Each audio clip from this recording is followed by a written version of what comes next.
This is Dan Shea with Veterans for Peace Forum. I want to welcome you back to our program. Last month we had Chuck Wiley and Stephen Gardner talking about their experiences as veterans.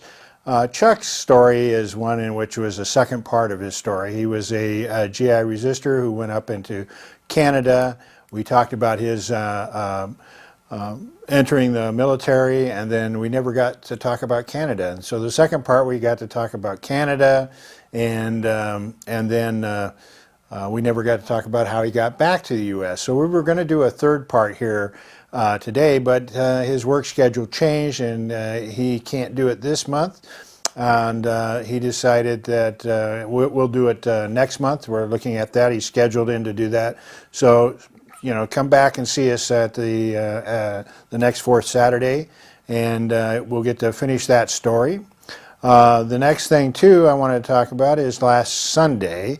I went to see Jim Lomanson's show at the, well, actually an introduction of his book, The Exit Wounds, and I'm going to put this up here so you can see it. This is the book. I've had Jim on the program before, so he's been on the program. He's a Dorothy Lang award-winning photographer. He did a series on boxing studios, and we talked about his experience of meeting Muhammad Ali at that time. But this is his book in which he's interviewed a number of veterans from across the country, and their stories are in here. They did an introduction. It was at the Oregon Historical Society. They talked about it. There was a young veteran, Eddie Black, who wrote an introduction in this, and he read his introduction. There was some poetry in here. You've got to take a look at this book. It is an incredible book about veterans' experiences, telling their stories, and Jim's sort of the conduit to bring it all together. And he's a good friend, and I have a great respect. But at the same time, you know, when I found out that Chuck was unable to do the program, I found somebody was at that event, and that was Trish Brownlee, who I'd met about last April. Was that it, or a year ago? About a year ago. About a year ago, yeah, a year ago in August, when Drew Cameron was here, and he had done. They were doing a workshop on combat papers, and Drew brought a lot of veterans together and artists together from PNCA, and you know, that whole project was the idea that we had Drew on the program before too. Okay, awesome. So mainly, you know, people would cut up their uniforms, and then they would make paper out of that. So I wanted to just introduce you to Trish. She's an artist. She's working on her MFA right now, and she's going to be going through defending her thesis project, which is really, really important and quite an experience to go through. I went through grad school. We were talking about that earlier. And when I did my Masters of Fine Arts, they can be a grueling process, but you end up where you defend yourself because it's your work, and it's not your professors, and it's not somebody else's work, and the genre that you choose can be your own. And I was a political artist, and I would often get the question, well, what's politics got to do? Are you a political activist, or are you an artist?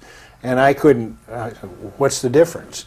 And more recently, like I said, with Drew Cameron, we met a number of other artists from the Warrior Artists Group. Warrior Arts Group is a number of veterans all doing artwork. And in some way or another, they're all activists in one form or another. Their art expresses it. So, I mean, one thing I wanted to say, too, before we get into the interview, is today, Veterans for Peace, we had a little summertime garden party. It was a benefit at the Peace House this morning. We had David Rovics, who was playing music, and he had a couple of young ladies who came down from Canada, who are from London, across the pond. And the leader of that group is Gracie Petrie, and her her CD is the and the benefits culture, or unite and fight whatever's left. And this little CD here is it was really wonderful to see her. She did some extraordinary songs. If you know Dave Rovix, you also know that he is both a sort of a historian and folk singer, and he brought these wonderful people who were singing their songs, and it was amazing how much similar it was to the protest songs that we're singing today and we sung years ago in the 1960s.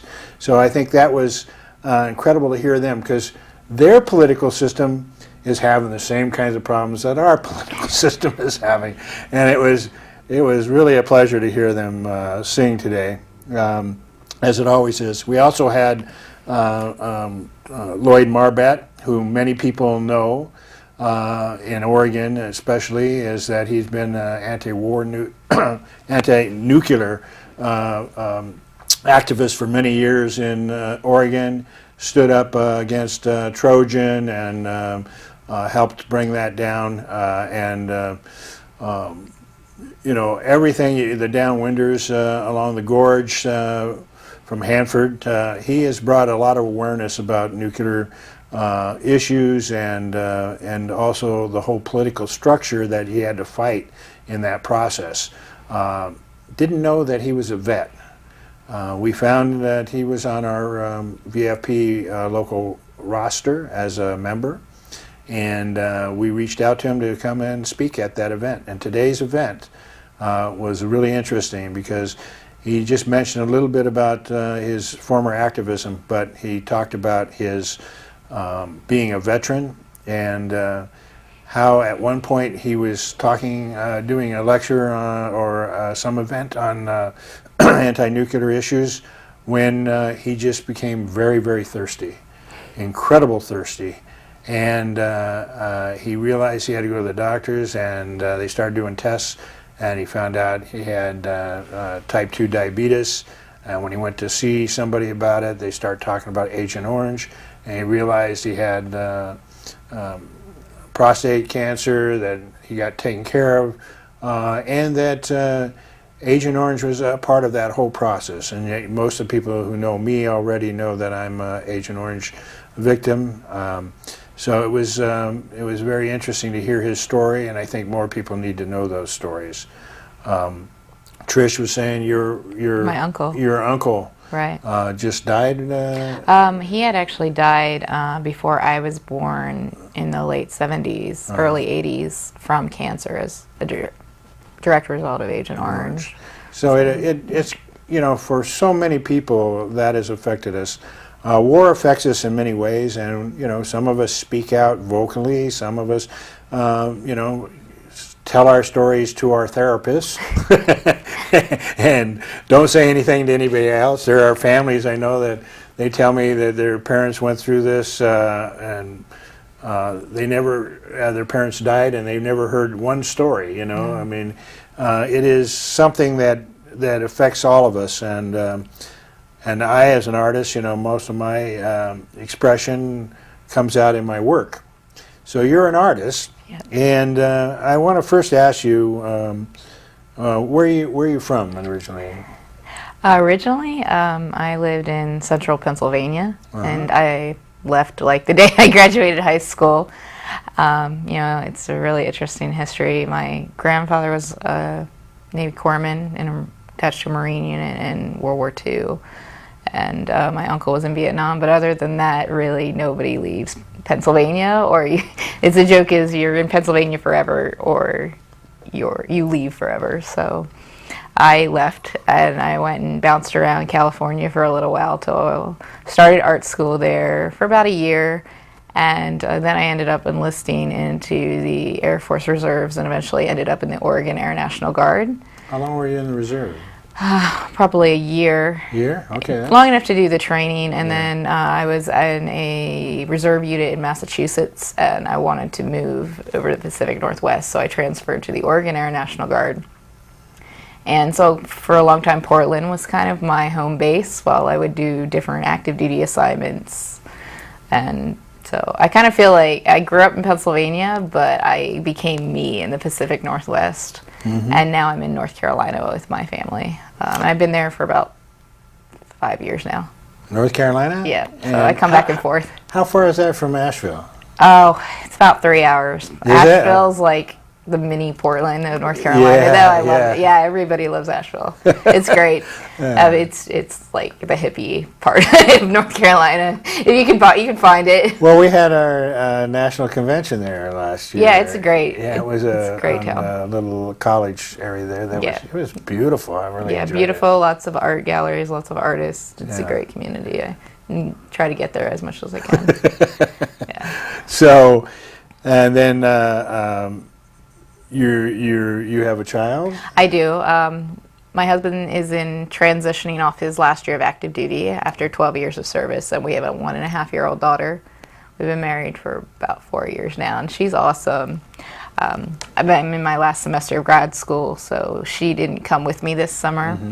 And she's talking to me on FaceTime, and they get here on Tuesday, so I'm pretty excited for that. And how'd you know Jim? I actually learned about Jim through the Center for Documentary Studies at Duke. He is an award recipient of one of their programs. And I learned about his work on exit wounds, and I started following it online. And I didn't even know he's from Portland, actually. And Mac McFarlane, our gallery curator at Pacific Northwest College of Art, where I attend, PNCA, for all future references, we'll just call it PNCA. He sent me the info about it, so I just kind of all lined up, so it was awesome. And I had emailed him, and we're going to do a studio visit, and hopefully he'll make the show, and that's exciting for me, because I think the event for me was incredible.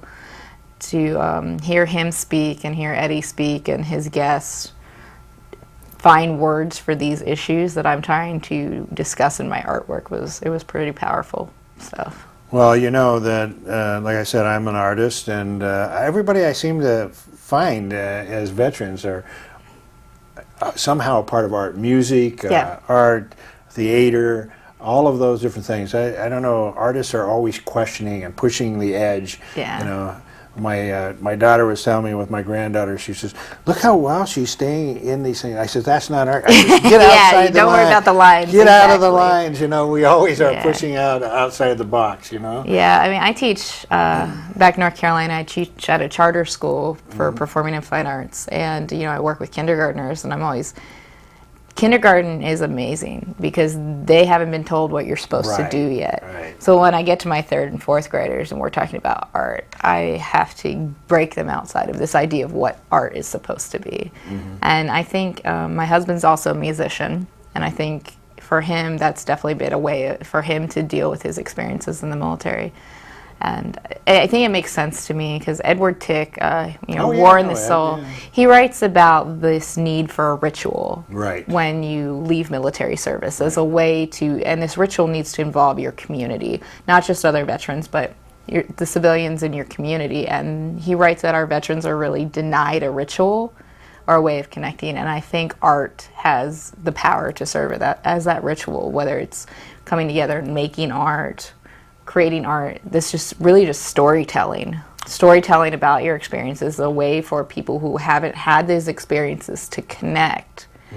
And so I think there's a lot of untapped potential in the creation of art and attending art exhibits by veterans that there's some people are aware of, but it's not aware of in the larger sense of our larger community that really needs to start happening. So, well, I mean, there's a lot of different ways in which art expresses. I mean, some people, there's a whole philosophy of art. There's genres of art. There's, whether you're doing photography, you're also a photographer. And, for me, I'm a painter, printmaker, and I do photography. I use my photography as a sort of the medium to capture the images that I want to work with.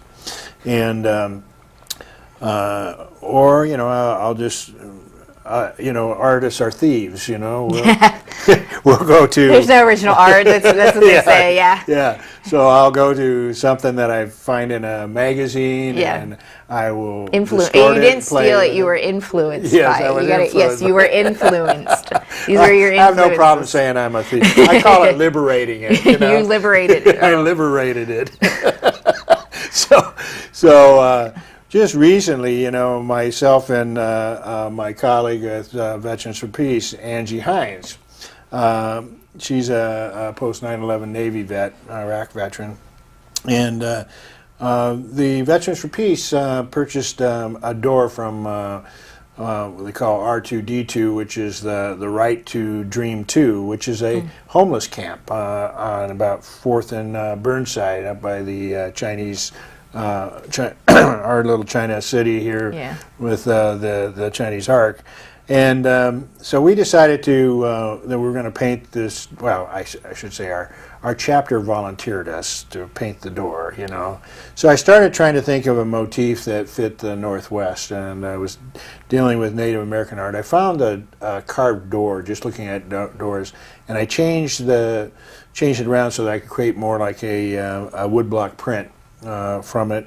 And I thought, since Angie is a Native American, using these Native American images, and also to include a border that would have the sacred elements, you know, of earth, wind, Right. fire, and water. And so if you just bring up that image, that would be great. We could show people the R2D2 door. There is Angie and me by the door. And this we did last weekend on a Saturday. And the next day, of course, we saw Jim's show. Right. We put that up in a day. We weren't sure how quick and fast that was going to happen. And we decided we wanted to get the VFP logo, and I wanted to make that as a yin-yang kind of logo, so we have both of those in there. Angie's steady hand really helped get the curves and the lettering, because I have a shaky hand. But we put that together. These are all the doors. So people purchase these doors, and the money that they pay for those doors goes to the donation to the camp, and then they paint these doors, and they're out there right on Burnside. And it's wonderful to see these things out there for people. Hopefully this is a great contribution. I think we just finished that, and we're hoping that we'll go back and do. We want to add some poetry in there, so we might do a couple of haikus, and that'll be, the doors will be finished. But I was really proud to be a part of that. Yeah. And what was interesting while we were there, the homeless folks that were on the street there watching us paint would come up and they say, "You guys need some food?" Yeah. No, we just ate. And they said, "You need a cigarette?" No, we don't need anything. We get this done. You need some water? Yeah. I mean, what was interesting, you know, usually it's like people are begging for things, and here they are telling, and we'll get you something. They were so glad to see us being there and doing that. It was a wonderful experience, and I was really proud to be a part of that. And I'm glad Veterans for Peace kind of pushed me and Angie into doing this, because we took our time before designing it. And just as a little side was, they were asking me, "Well, what's the image going to be?" I said, "You'll find out when it's done." Yeah, they put you into it. They can wait, right? Yeah, I always had this feeling as an artist when, I don't do commissions, so when somebody asks me to do something, it's going to be my way. Artists are individuals too, but Angie and I could collaborate with that, which was really nice to work. We're good friends, and I hope to encourage her. She's a good artist, and I want to see her to advance. How long is it up for? Down there? Forever, from what I know. Awesome. As long as the camp lasts. They're talking about moving the camp, but there's a lot of activists working to try and keep it there. Homeless camps and places to be. There were a lot of veterans there. Yeah. Every time I see a homeless person holding a sign talking about veterans, I'm really interested in what's the story, how did you get there? And that's really, storytelling and art, they go hand in hand, and I think that there's definitely worth asking those questions and talking to people that you would normally look away from or not talk to. There's value in that. There, you know, the VA has actually taken on a pretty good position in trying to solve the issues of veterans homeless, and they put a lot of vouchers out there, and they're going out meeting people. I think they're trying to do it in too quick a time, but it needs to be done. Who knows? I hope they're successful at it. I know in Portland that there's been a real effort by a number of people to go out there, talk to the veterans. I mean, some of them you don't even know because they're out in camps in the wilderness somewhere. Right. You know? But on the streets, we've been getting people, trying to get them off the streets and get them their benefits. Now, some people, you know, we haven't even talked about post-traumatic stress, but post-traumatic stress might happen not after you get out, but while you're in the military, and can get you in trouble, and you can get out with a dishonorable discharge. And then you don't have benefits. Yeah, you don't have those veterans benefits, but they're still veterans. And they may have served in serious combat areas. And, you know, we shouldn't discard these people as garbage and trash. They're human beings, and you know, a lot of people are actually working to get people who got their dishonorable discharges to recognize their post-traumatic stress and to get them back. There's an art exhibit I do every year down in San Francisco called Shouts, and it's Women Veterans Art Exhibit. It's put on by Swords to Plowshares, which is an organization down there in San Francisco. They do a lot of work with that. I mean, I'm not from California, but you know, if I email them or ask them questions, they're great about that. So there's definitely organizations out there, and I'm glad to hear that. I mean, I'm only a couple years out, and my husband's still transitioning, so I think there's a whole lot of information out there that you knew nothing about. That's right.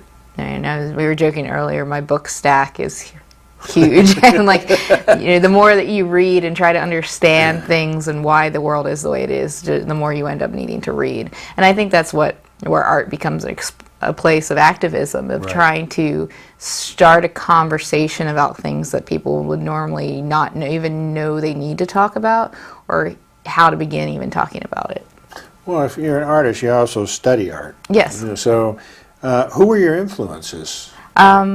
So as far as traditional, I look at Sally Mann, as Mary Ellen Mark, as some of my more traditional influences as a photographer.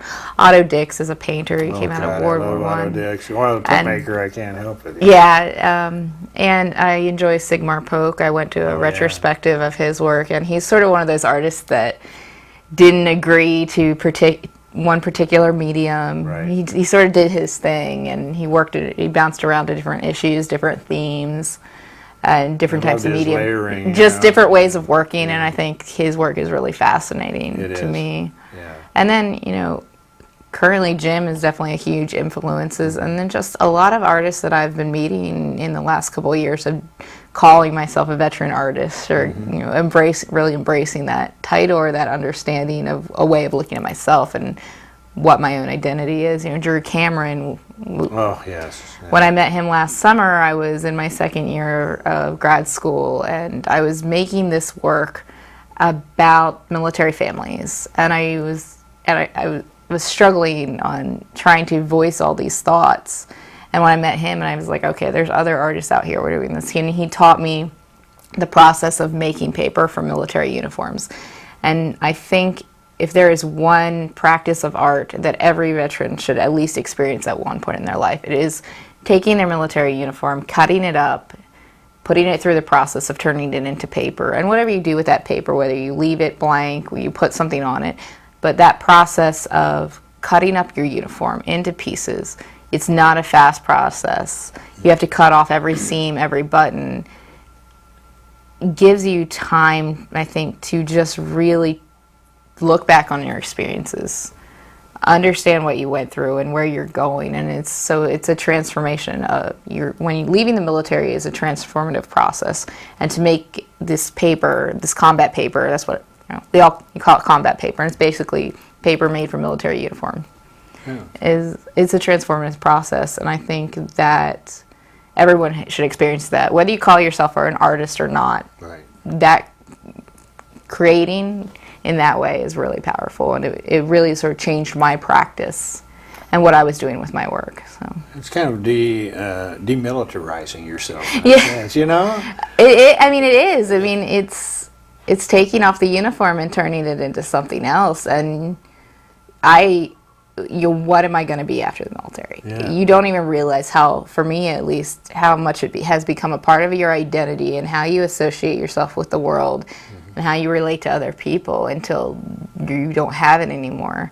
You know, I was in for 7.5 years in the Guard, but when I wasn't in the Guard, I was either in a civil service position, which was basically, I was a photographer.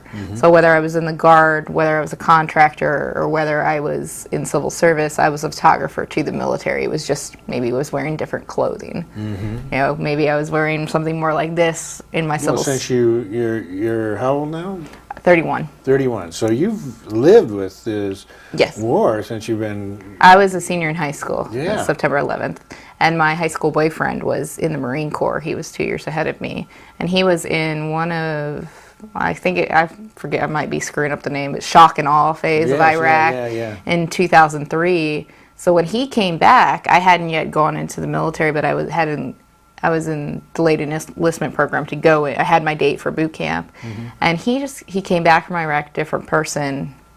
And he was getting out. He was going back to hometown, and I knew something had happened to him, but before then, I guess I didn't know what war meant. I mean, I was born in 1984. It was after Vietnam. I had some understanding of Desert Storm, but at 18, I mean, you don't understand. You're not taught that, not in the way that history needs to be taught in a classroom from multiple alternative perspectives. You're taught from one textbook, at least back then, and you don't understand that there's more than one way of looking at the world. And I think that's where veteran artists and storytelling really comes in, to giving you more than one version of history is important. Well, that's something that I found when I was doing sculpture, I mean, I'm usually a two-dimensional artist, Right. dealing with paint and paper and trying to create 3 dimensions. But when I was working with sculpture, I had to think about not just the object I was dealing with, but the base, the space around it, all of these things, and then installation. Yeah, more than one you start perspective. thinking, you had more perspective, and I thought, God, I need to take that idea into critical thinking, in a sense of thinking, when anything I'm looking at, I have a perspective, and this person has a perspective, and this person, how we can, look at it from different directions and try to understand where the other person's coming from, not just take an opposition and a side and, and say this is the only way it is. Yeah, like we were talking earlier, Yeah. War is complicated. People coming back, it's complicated. What causes these things in the first place is complicated. Right. Family's complicated. All of these things. If we we move beyond the idea everything is black and white, but has many many different shades, that we can start looking at things and maybe solving some problems in the future. But you were also a photographer. You were saying that to me earlier, that you were going into the Walter Reed and... I had a weird career. I was in the Air National Guard. I actually tried to switch over to active duty Air Force right when I started my training, but they were pretty much your prior service at this point, so it was kind of a weird time. I tried to go in full-on active duty very shortly after I enlisted. And they were like, we're not taking prior service. I'm like, I've been in for 4 months. And they're like, yeah, your prior service. So I couldn't really go active duty. I was 19. So I was like, that's a long time ago. It sneaks up on you. It's like one day you're like, wait, that was over 10 years ago. When did that happen? And so I ended up doing a bunch of active duty assignments. I was in Arizona for a time. I did a stint down at Klamath Falls. And there was a period of time where I was at Walter Reed Army Medical Center, not the new facilities they have now, but this was more around 2006, 2007, where I was there and I was photographing people who had come back from Iraq and Afghanistan. It was most of the people you met at that time were Iraq. Right. And they had lost limbs. They were dealing with traumatic brain injury, but I didn't remember anybody using the term traumatic brain injury or TBI at that time. That they use that now, but I don't remember anybody using it at that time. PTSD, memory loss. And I also shot a photograph. I always say shot when I'm talking about. Yeah, it's like I need to use a different word. I do that too. I've also photographed, in my job, a number of military funerals, including ones at Arlington. So my experience with war has been what it looks like back here in military hospitals, in funerals, and so it changed me, and it changed. But when you're going through it at the time, you don't have I didn't have the language to talk about it, what I was seeing, what was happening when I was talking to these people as a photographer, and what my really understanding was of how it was changing me, and my understanding of what the military was and why I was doing this job was changing. But I didn't understand that at the time, and it took me a long time, really up until now, to really begin to even start talking about some of these experiences. I mean, it must have been painful to see some of these people coming back. I know. I keep thinking, when I retire here,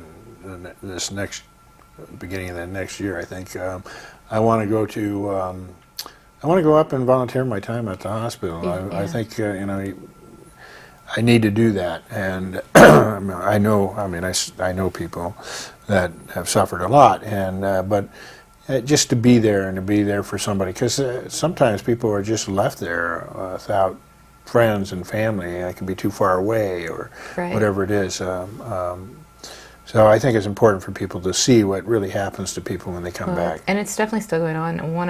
In my research for my written thesis in the last 6 months, I actually went up to, I'm going to butcher the name of it, but it's the National Center for Intrepid in Bethesda at the new Walter Reed facility there in Bethesda, Maryland, and I interviewed an art therapist there who works with survivors and of traumatic brain injury, guys that have been exposed to blasts, and there was actually a National Geographic article that just came out about it, and she works with these service members and making masks as a way to try to talk about what it's like to live with TBI, moral injury, guilt, these experiences they carry with them. And these guys, I remember the art therapist was telling me, a lot of these guys will come in and they're kind of like, what am I supposed to do with a paintbrush?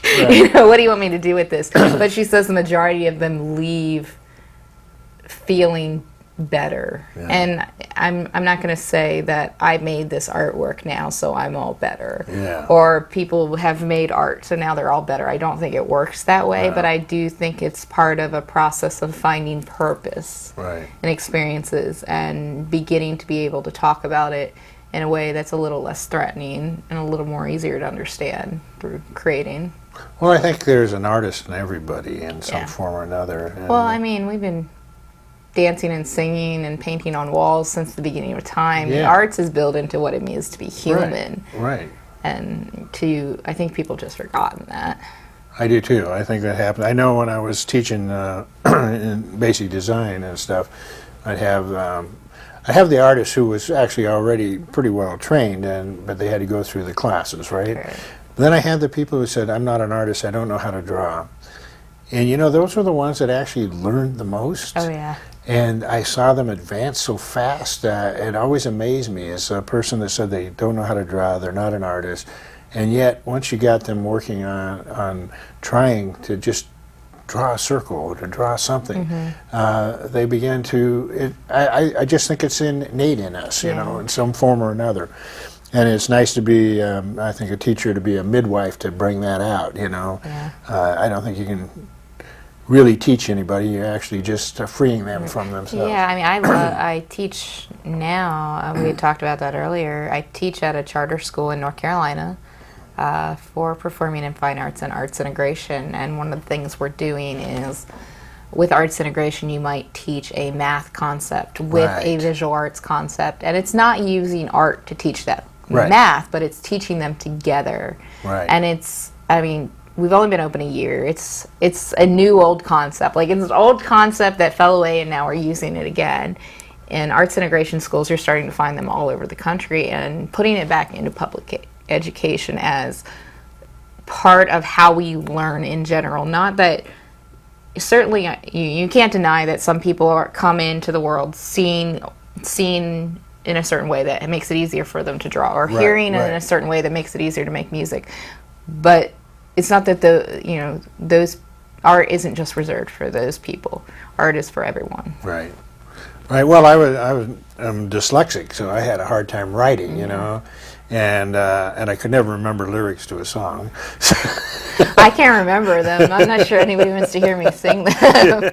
Yeah, that too. But my talent falls short. But the visual was the area that led me to. You know, it's like I didn't have a choice. That's the only thing left. You know.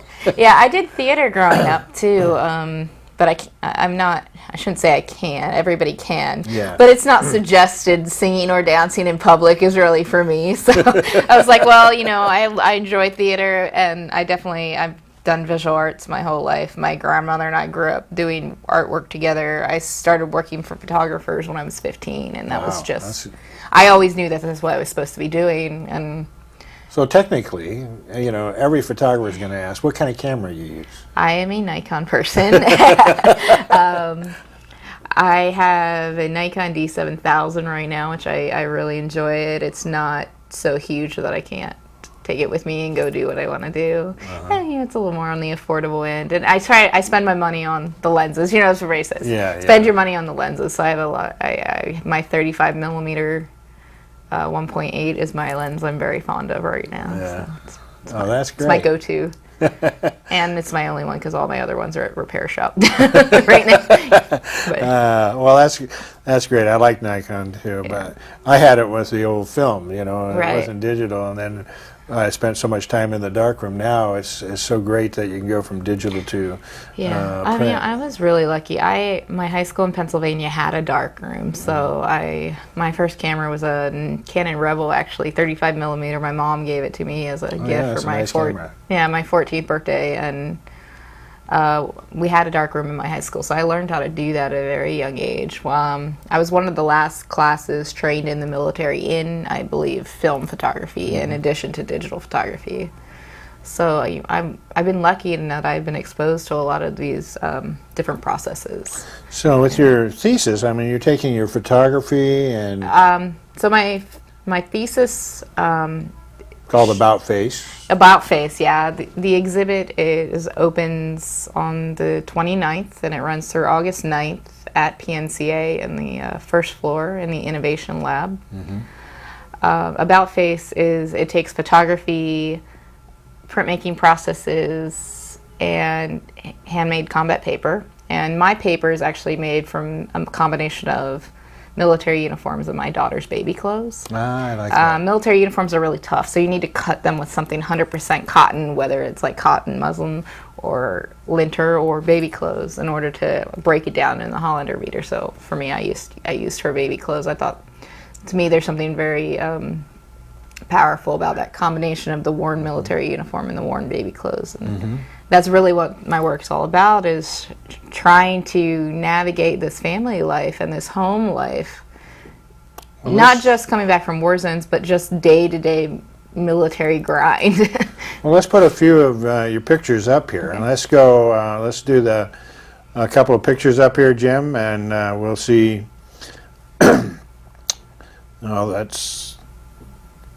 There we go. So tell us about this piece here. Okay.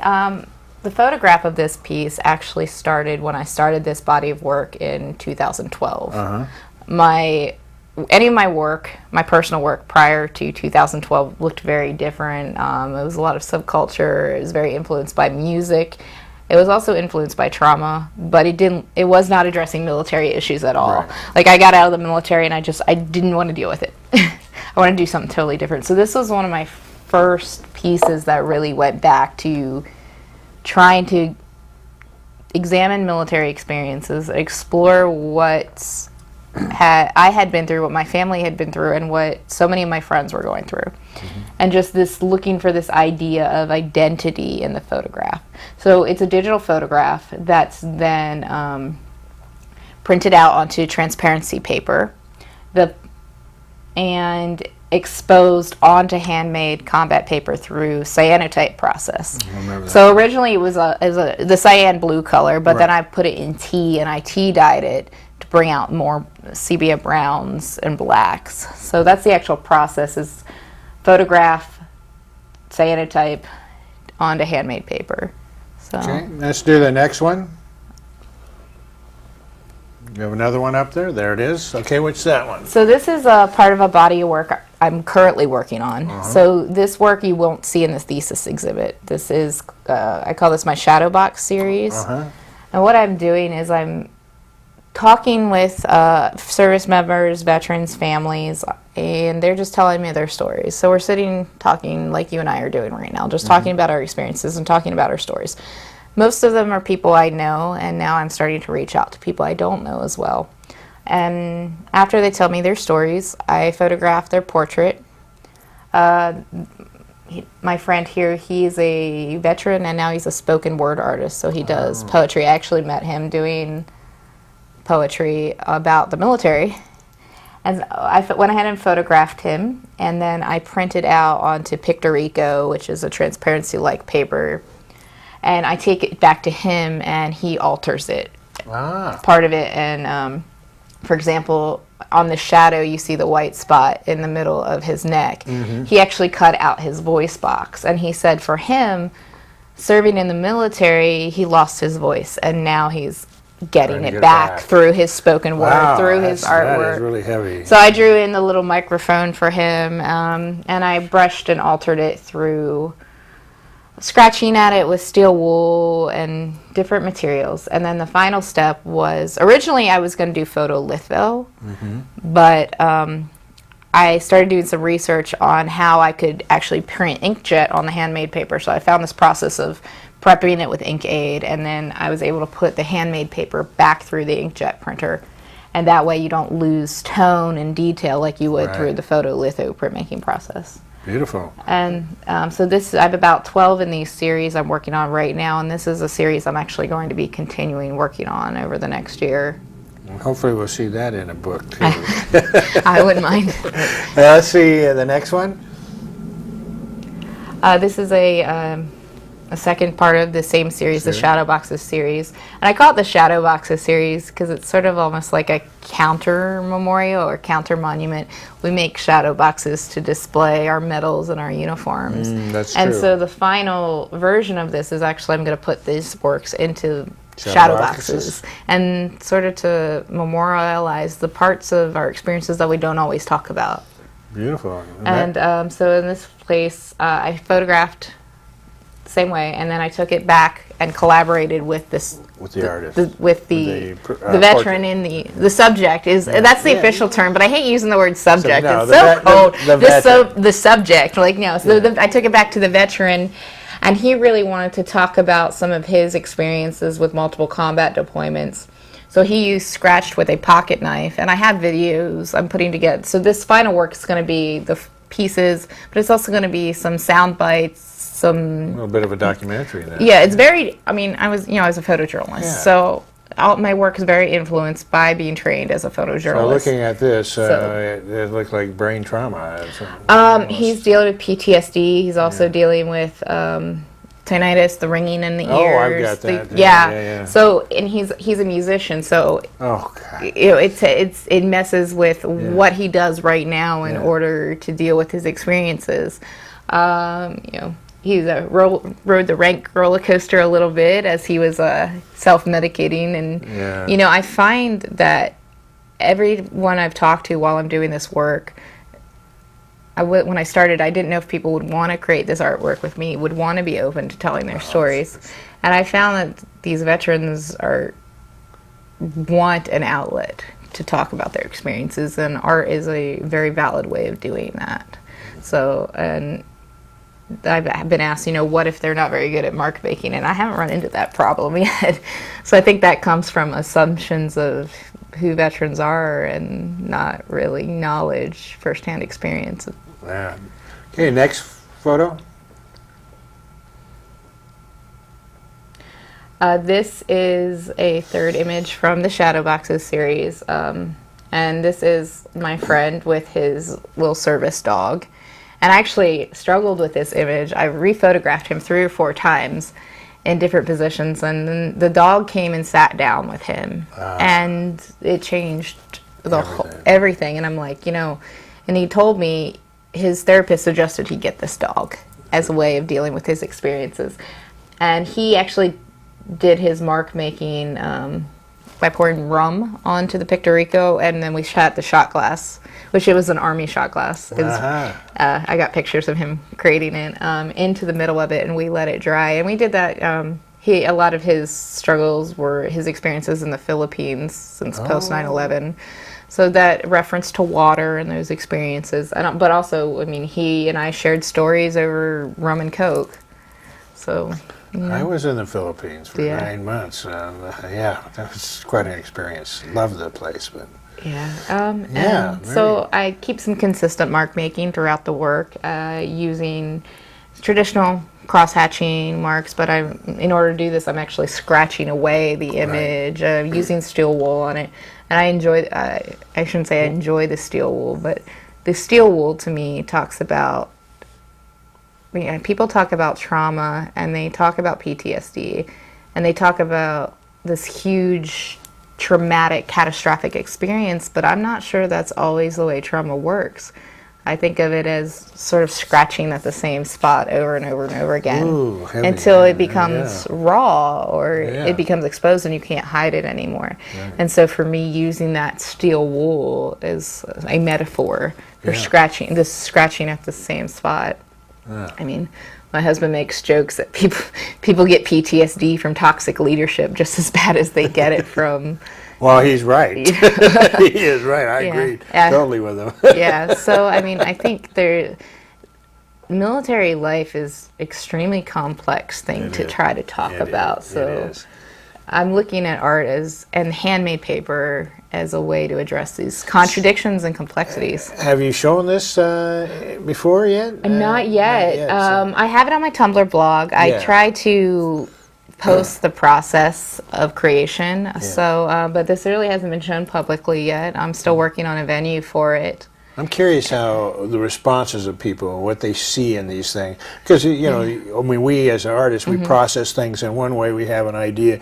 The whole idea of the steel wool, that's a story being told, but that's not all told just by looking at the picture. It's not. So it's like you need to go up and ask the artist what this is about, or do you write a piece about I always explain this with an artist statement that it is a collaboration between myself and the veteran.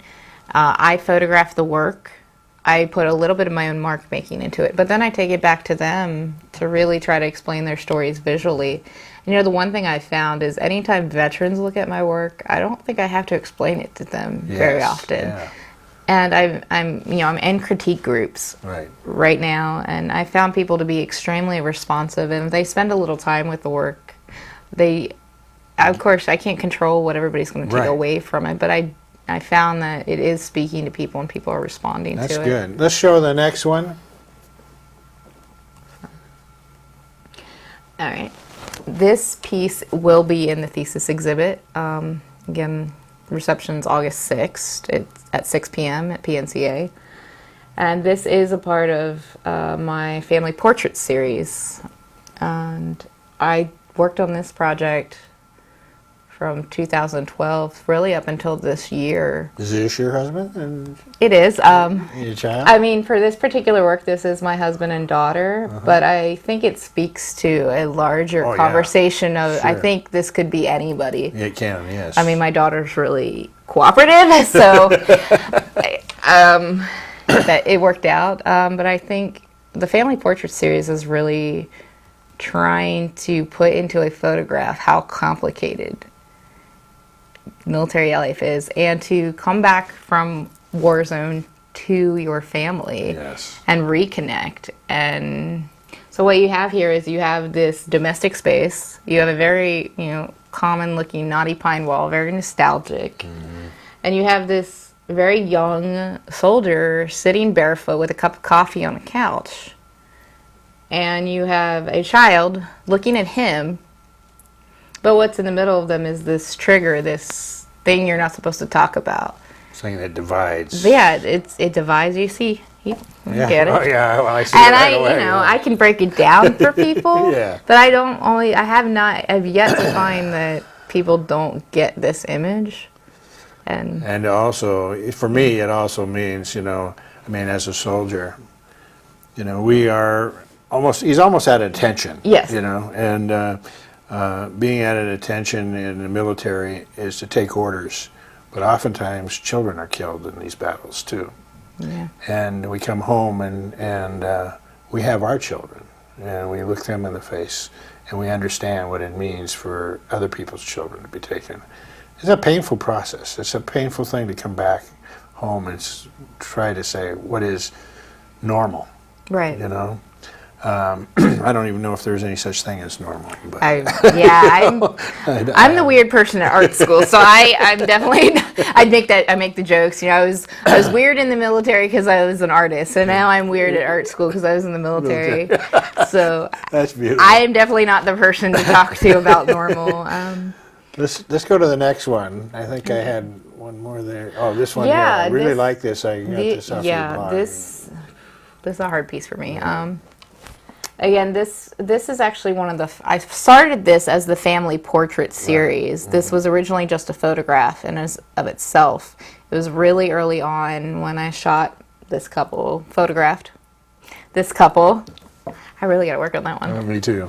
When I photographed this couple in 2012, they had been dealing with the military institution for a long time, in that he had been deployed multiple times, and he was dealing with traumatic brain injury for probably about 4 or 5 years by the time I photographed this in 2012. By that time, he dealt with losing rank, not being treated well at all by his command, and so that's all part of it, but really what it is the fact that he had experienced an explosion. Something had physically happened in his brain, and we have no idea how to explain that or understand it or how to treat it. Yeah. And so what you have is his wife was the person that was there and making phone calls. And so if you look at the image of where his brain would be. Yeah. I use that image from what they believe is a brain scan of what it looks like to actually have post-traumatic. TBI, like that scrambling, that disconnect in your brain. And so I used that to create the image, and then I had it bleed over into her heart. And I think then the reason they're separated is when I started this work in 2012, my friend, he was very vocal. He was always more than willing to talk to me. He was very, they did this work very willingly. They wanted people to know about it, but they're divorced now by the time I finished the work for them. This is still an in-process piece. I actually haven't put it on. It's bringing tears to my eyes. I mean, it's very emotional. And I think, divorce in the military, we make jokes about it. I think, we make jokes about it. I'm divorced. Yeah. My previous husband was in the military as well. My husband's divorced. And we make jokes to deal with the reality that marriages do not survive military life. Yeah. I've heard that so many times, and sometimes it does. That's it's hard. In regular life, it's not easy either. No, definitely not. It's a process. We're almost coming to the end here, and I want to make sure people understand that it's a continuing process. For veterans. I've been over 40 years out of the military, and it's still a process for me. And there's no cure for post-traumatic stress or some of these physical things, but we can learn to live with them, and art helps me live with it. And but I also want people to be able to to be able to contact you. Yes. So how do they find out? You can look at your website? Yeah, it's trishbrownlee.com. It's spelled just like it sounds, brown like the color, L-E-E at the end. And on trishbrownlee.com, I've got, you know, the Instagram and the interweb, all the interwebs, social media stuff you're supposed to have, Instagram. Tumblr, it links you to my Tumblr blog, and that's really the best way to follow the work as it's being made. This work Which is... you just told me. Yeah. I don't know what Tumblr is. Yes. You got to get on Tumblr if you're an artist. You got to do the Tumblr or the Instagram. I say the. It's a joke. My husband and I joke if we call it the Facebook. The. So, you know. But you said that's sort of where most artists go? You know, I Tumblr? think the art world has changed with the internet. You know, I can put my work out there to people. I mean, certainly if a gallery wants to show my work, I'm not going to say no, but I don't have to wait for that anymore. Right. I can talk to people about this work and why I'm doing it now, and I try to use Tumblr, Instagram, and my website to do this. And I think that's really important because veterans need other veterans, but they need their community. That's right. I mean, war lingers, it comes back, it haunts the veteran, but it also haunts their families, it haunts their communities, and you can ignore that all day long, but the fact is that it's there. And if we start talking to people who are willing to talk about it, whether it's through memoir, through story, through music, through art, then that's a step forward to creating more compassion between our civilian and veteran communities. So when you're going to be doing you're defending your thesis. I am. You know, if anybody wants to hear me talk for half an hour, you're welcome to come to that. That's on August 3rd at 5:30 at PNCA. But the more fun exhibit, the reception's August 6th at 6 p.m. Innovation Lab, first floor PNCA. It's 511 Northwest Broadway in the Pearl District. And why do you call it About Face? About Face. Well, for a lot of my work's not very funny, so I appreciate word puns wherever I can find them. I've got a piece called like marksmanship or marks-makingmanship and things like that. But I think About Face is, this body of work is really the first time I started looking back at the military and really started examining. So I took an About Face. You know. Well, I know that.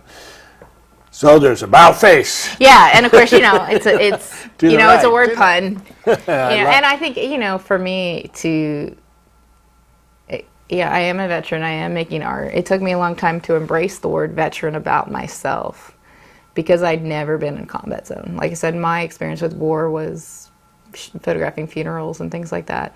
Yeah. So it was about face. It's looking back at my experiences and finding purpose in them. Well, we've come to the end, and I want to thank you so much for coming on the program. Thank you. Is there any last words you'd like to say to people out there? No, make art. Make art. Make art. It's the best advice I've ever got. That sounds great. And folks, we hope to see you next fourth Saturday. We'll have Chuck Wiley come back. I want to thank Trish for being on here today, and I want to thank my producers, Karma DeBella and Jim Lockhart, for putting this program together. Thank you.